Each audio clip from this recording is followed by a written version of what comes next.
So when I was 19 years old, I thought I had it all figured out. I quit my job, I set up my business, and I told myself I will never work for anyone ever again. But things didn't turn out the way I wanted.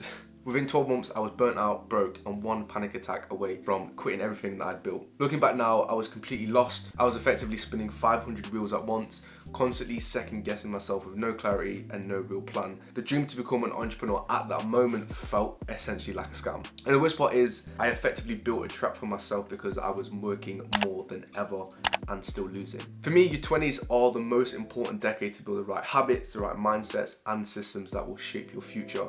It's effectively a window of time where the decisions that you make either set you up for success or they can set you up for years of burnout and regret. And I felt like I started life on a very bad foot. If I could go back in time, this is the book that I would give my 19-year-old self before starting any business. Because passion isn't enough, and if you don't learn how to build a business that runs without you, it will inevitably break you. So the book I'm talking about today is The E-Myth Revisited by Michael Gerber. So this book gave me the mental blueprint that helped me escape burnout, and it completely changed my perspective on how to build a business that works for you. So in this video, I'm going to be breaking down 3 things. So why most small businesses fail and how to avoid the trap. Number 2, the hidden trap that most entrepreneurs fall into. And number 3 is the mindset shift on how I build businesses. So if you're in the trenches right now, or you're overwhelmed or unsure, then this might be the turning point you didn't know you needed.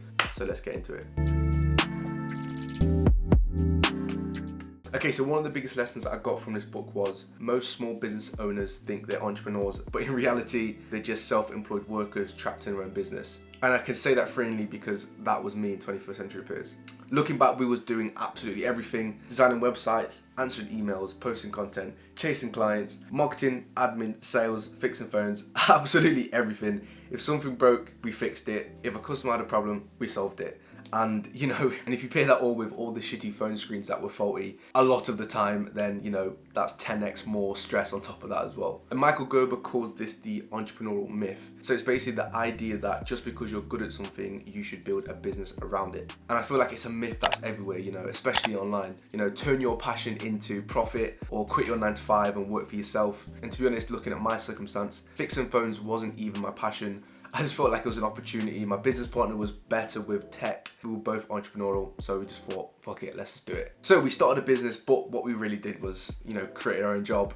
A job with longer hours, more stress, and there's no real way to scale in that model. There was no systems, no strategy, just what felt like the forever grind of endless tasks to do. And it just drew us away from being in that financial freedom state that we wanted to be. So Michael Gerber explains it perfectly. A real entrepreneur builds a system that works without them, whilst most business owners, fail into what he calls the technician trap. They get stuck with the working, doing, fixing, reacting, instead of building something that can survive without them. You've probably seen it before, someone's amazing at what they do and they end up starting a business, and then, the quality over time goes down, the stress builds up, and they eventually just burn out, because having the skills to do something doesn't mean you know how to run a business. And that was effectively my story, and I think that was my biggest mistake.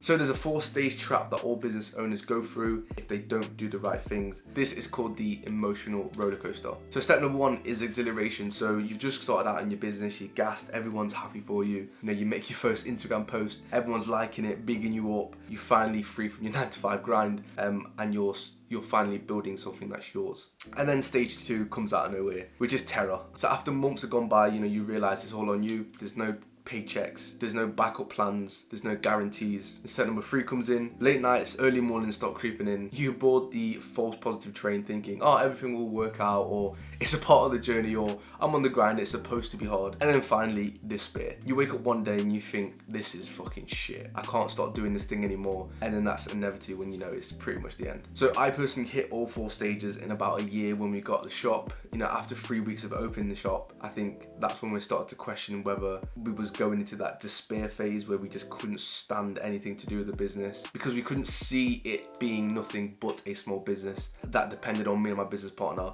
at that point I just hated it from there, to be fair. And that's when I realized I wasn't tired because I was working hard, I was tired because I was working wrong. I didn't need more hustle, I just needed more systems. And that was the only way to separate me from the forever machine of tasks to do. And with the lack of money we had as well, we couldn't really see ways to build systems to make the business run without us, so we decided to shut it down. That's what the E-Myth gave me, you know, exposure to a framework that allows you to build businesses to actually last.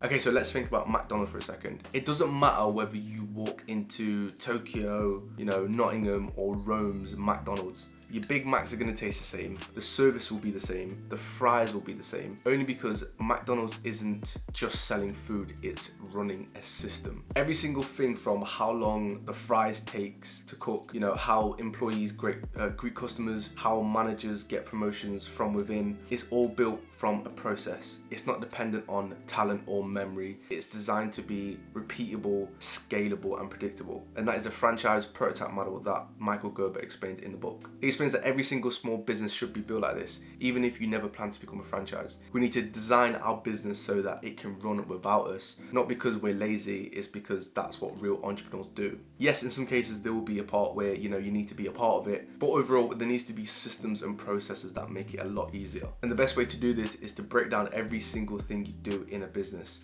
You know, see if you can create ways to automate it, include AI in that, or even just get a virtual assistant and train them.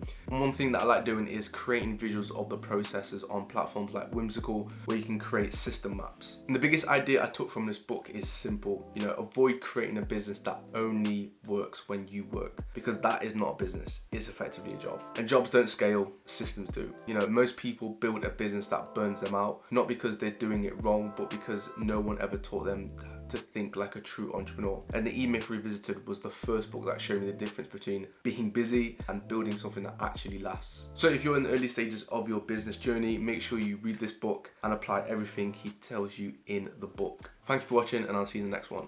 Peace.